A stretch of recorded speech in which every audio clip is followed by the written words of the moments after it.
Warahmatullahi wabarakatuh. Apa kabar semuanya? Oke, di video kali ini kita akan belajar tentang listrik statis dengan tujuan pembelajaran. Yang pertama, kita dapat mengetahui apa itu listrik statis. Yang kedua, mengidentifikasi jenis-jenis muatan listrik.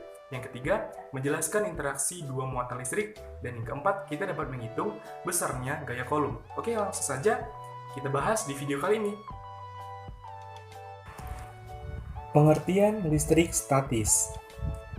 Listrik statis adalah gejala kelistrikan akibat ketidakseimbangan muatan. Contohnya, saat sisir bisa menarik potongan kertas. Ada pula jenis muatan listrik. Atom tersusun atas partikel subatom, yaitu yang pertama, proton. Proton adalah partikel bermuatan positif. Yang kedua, elektron. Elektron adalah partikel bermuatan negatif. Dan yang ketiga, yaitu neutron. Neutron adalah partikel yang tidak memiliki muatan. Nah, selanjutnya adalah model atom. Bagaimana sih model atom itu? Secara umum, teori atom menerangkan hal-hal berikut. Yang pertama, atom merupakan bagian terkecil dari suatu benda. Yang kedua, atom terdiri atas inti atom dan kulit atom. Dan yang ketiga, inti atom terdiri atas proton yang bermuatan positif dan neutron yang tidak memiliki muatan atau netral. Yang keempat, elektron bergerak mengelilingi inti atom pada kulit atom. Yang kelima, besar muatan proton sama dengan muatan elektron. Nah, secara sederhana, model atom digambarkan seperti ini. Bagian paling luar ini yaitu kulit atom. Dan di kulit atom ini terdapat elektron. Yang di dalamnya ada proton, neutron, dan inti atom. Jadi, inti atom terdiri atas proton dan neutron. Selanjutnya ada jenis-jenis muatan atom. Yang pertama, atom tidak bermuatan atau netral. Artinya, apabila jumlah proton sama dengan jumlah elektron. Yang kedua, atom bermuatan positif. Yang artinya, apabila jumlah proton lebih banyak daripada jumlah elektron. Atau bisa disebut dengan kekurangan elektron. Dan yang ketiga, yaitu atom bermuatan negatif. Artinya, apabila jumlah elektron lebih banyak daripada jumlah proton, atau bisa dikatakan kelebihan elektron. Selanjutnya, interaksi dua muatan listrik. Jadi, ketika ada muatan listrik, maka akan ada interaksi. Benda yang bermuatan listrik sejenis akan tolak-menolak. Artinya, apabila ada benda yang bermuatan positif, bertemu dengan benda bermuatan positif, maka akan terjadi tolak-menolak. Selanjutnya, benda yang bermuatan listrik tidak sejenis akan tarik-menarik. Artinya, apabila benda itu yang satunya negatif dan satunya positif, maka akan terjadi interaksi tarik-menarik. Contoh soal, muatan A tampak menolak muatan B. Berarti, muatan A menolak muatan B, tetapi menarik muatan C. Jadi, muatan A menarik muatan C. Jika muatan C menolak muatan D positif, berarti muatan C menolak muatan D positif, maka muatan C-nya pun juga positif, karena dia sama-sama menolak. Terus, muatan A menarik muatan C. C-nya ini tadi kan positif, karena menarik, maka A-nya negatif. Muatan A-nya negatif, karena menolak, muatan B-nya pun juga negatif. Jadi, jawaban dari soal ini yaitu yang B. Mudah kan? Yang selanjutnya yang kita bahas adalah cara membuat benda bermuatan. Salah satu caranya yaitu dengan cara menggosokkan. Ketika penggaris plastik digosokkan pada rambut kering, maka ada perpindahan antara elektron dari rambut kering ke penggaris plastik. Sehingga penggaris plastik kelebihan elektron yang bermuatan negatif. Dan rambut yang kering akan kekurangan elektron yang bermuatan positif. Peristiwa contoh lainnya yaitu seperti tabel berikut ini. Di tabel berikut ini terdapat kegiatan menggosok, proses, dan hasil. Untuk kegiatan menggosok pertama yaitu plastik digosokkan dengan kain wol. Terjadi proses elektron dari wol pindah ke sisir. Dengan hasil, plastik bermuatan negatif karena plastik memiliki kelebihan elektron dan kain wol bermuatan positif. Dan yang kedua, sisir digosok dengan rambut. Terjadi proses elektron dari rambut pindah ke wol. Dengan hasil, sisir yang bermuatan negatif, rambut bermuatan positif. Dan yang ketiga, ebonit digosokkan dengan wol. Terjadi proses elektron dari wol pindah ke ebonit. Dengan hasilnya, ebonit yang bermuatan negatif dan wol bermuatan positif. Dan yang keempat, atau yang terakhir, yaitu kaca digosokkan dengan sutra. Yang terjadi proses elektron dari kaca pindah ke sutra. Sehingga hasilnya kaca bermuatan positif dan sutra bermuatan negatif. Nah, sekedar tips menghafal untuk hasil menggosok dari tabel sebelumnya, gunakan kata Karawol Suplanit. Maksudnya, K itu kaca, Ra itu rambut, Wol itu wol, Su itu adalah sutra, Pla adalah plastik, dan Nit adalah ebonit. Nah, jika benda itu berada di atas, maka dia akan positif, dan jika benda itu di bawah, maka akan negatif. Contohnya seperti ini. Apabila kaca digosokkan dengan sutra, karena kaca terletak di atas, maka dia positif, dan sutra di bawah itu adalah negatif. Maka kaca positif, sutra negatif. Nah, sama kan seperti data yang di tabel. Untuk contoh soalnya, sebuah penggaris plastik digosokkan pada kain wol akan bermuatan titik-titik karena titik-titik.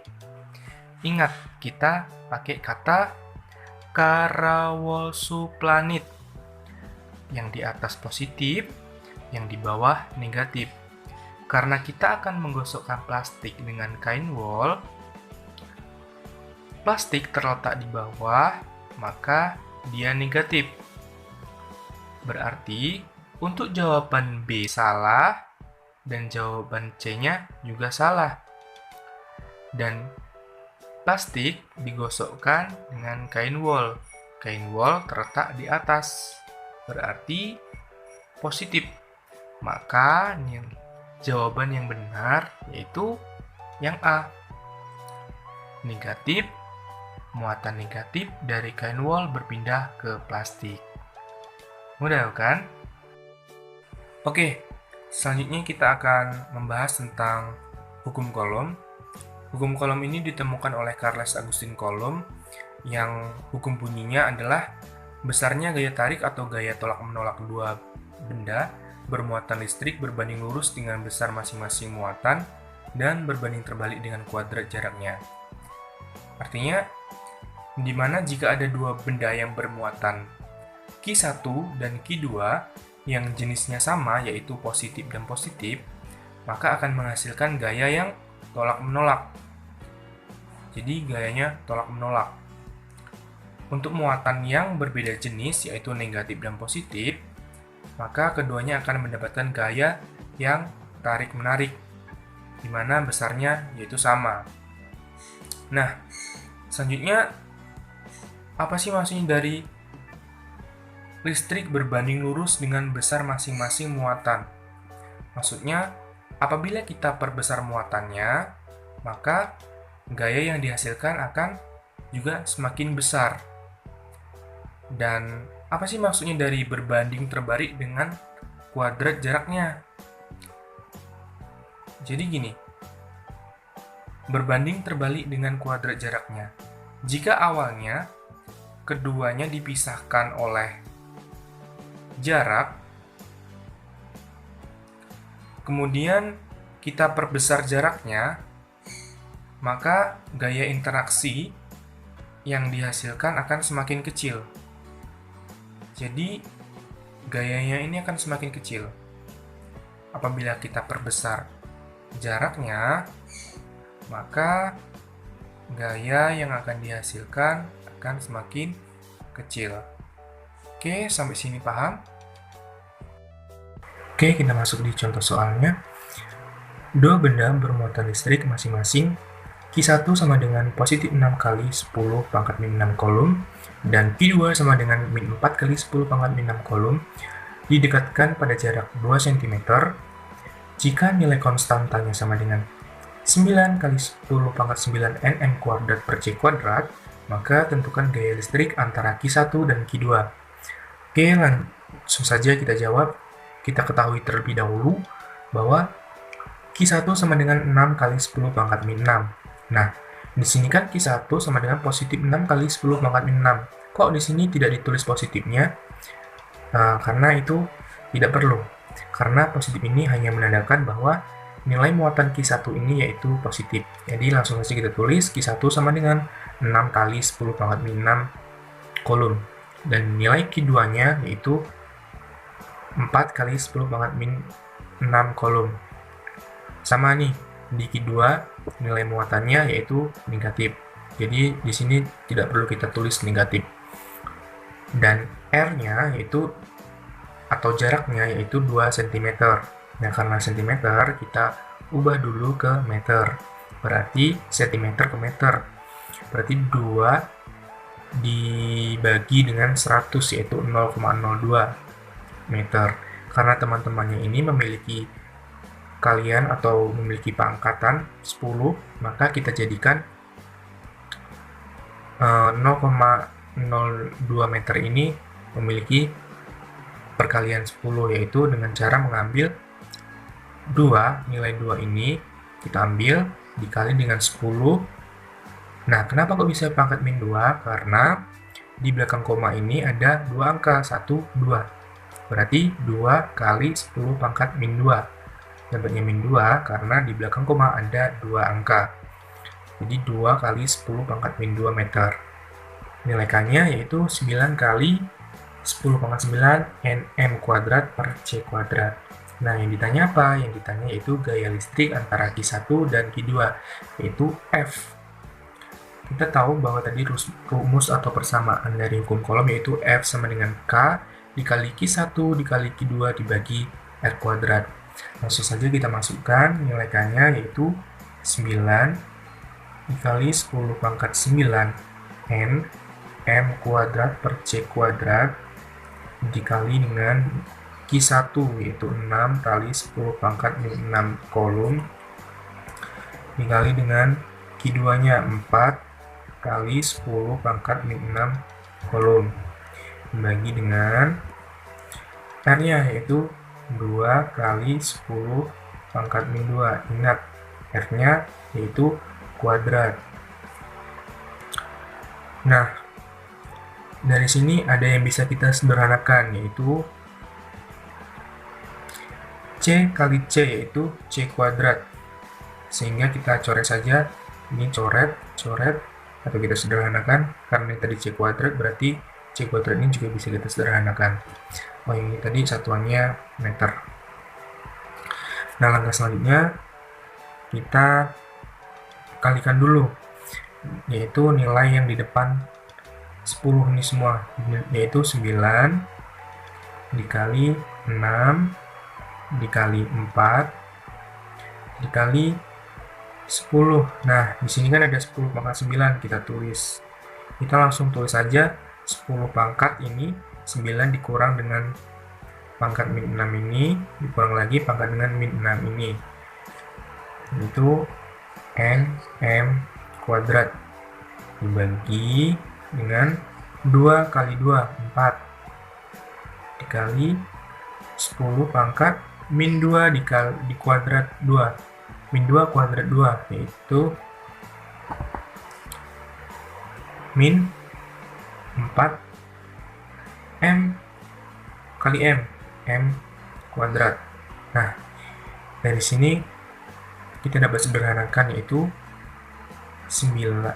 Yang dapat kita sederhanakan yaitu m kuadrat ini kita coret dengan 4 dan 4. 4 bagi 4 yaitu 1. Kita tulis 9 kali 6 dikali 1 dikali dengan 10 pangkat 9 dikurang 6, yaitu 3. 3 dikurang min 6 berarti min 3. Berarti 9 kali 6 kali 1 kali 10 pangkat min 3 Newton dibagi dengan 1 dikali 10 pangkat min 4. Kita hitung 9 kali 6 yaitu 54. 54 dikali 1, 54 dikali 10 pangkat min 3 Newton dibagi dengan 1 dikali 10 pangkat min 4. Kita sederhanakan lagi, 54 dibagi 1 yaitu 54 dikali dengan 10 pangkat min 3 Newton dikali dengan, kenapa bisa dikali? Karena 10 pangkat min 4 ini kita naikkan sehingga menjadi kali, yaitu 10 pangkat 4. Apabila kita naikkan maka pangkatnya akan jadi positif. Berarti 54 kali 10 pangkat min 3 Newton dikali dengan 10 pangkat 4, yaitu kita sederhanakan lagi, 54 dikali dengan 10 pangkat min 3 ditambah 4 Newton sama dengan 54 dikali 10 pangkat min 3 plus 4, yaitu punya hutang 3 dibayar 4, tinggal 1 Newton. Berarti F-nya sama dengan 10 pangkat 1, yaitu 10. Berarti 54 dikali 10 sama dengan 540 Newton. Sehingga hasilnya ini gaya yang dihasilkan 540 Newton. Oke, di subbab sebelumnya kita sudah mempelajari tentang konsep listrik statis, dan sekarang kita masuk di subbab terbaru, yaitu tentang listrik statis dalam kehidupan sehari-hari. Tahukah kamu, mengapa kita bisa merasakan sakit ketika dicubit? Ternyata, rasa sakit itu muncul karena kulit kita menerima rangsangan. Rangsangan ini kemudian diubah oleh sel saraf dalam kulit menjadi impuls. Dan ternyata, sifat kelistrikan ini juga dapat ditemukan di dalam tubuh manusia, yaitu pada sel saraf. Berikut gambar struktur dan bagian sel saraf. Yang pertama, ada dendrit. Dendrit berfungsi untuk menerima dan meneruskan impuls ke badan sel. Yang kedua, ada badan sel, yang fungsinya untuk menerima impuls dari dendrit dan meneruskan ke akson. Yang ketiga, ada nukleus, yang fungsinya sebagai pengatur kegiatan keseluruhan sel saraf. Yang keempat, ada akson, fungsinya untuk meneruskan impuls dari badan sel saraf ke sel saraf lain atau sel otot atau ke sel kelenjar. Yang kelima, ada selubung mielin, yang fungsinya melindungi akson dari kerusakan serta mempercepat impuls saraf dengan cara membantu terjadinya loncatan muatan.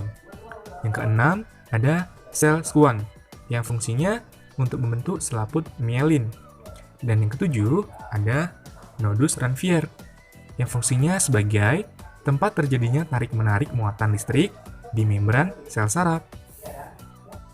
Selanjutnya, bagaimana cara sel saraf mengantarkan impuls? Sel saraf mengantarkan impuls karena terjadi pertukaran ion-ion di dalam dan di luar membran sel. Pertukaran ion terjadi karena adanya rangsangan. Penyaluran sinyal listrik pada neuron merupakan penjalaran potensial aksi. Potensial aksi merupakan perubahan tegangan listrik.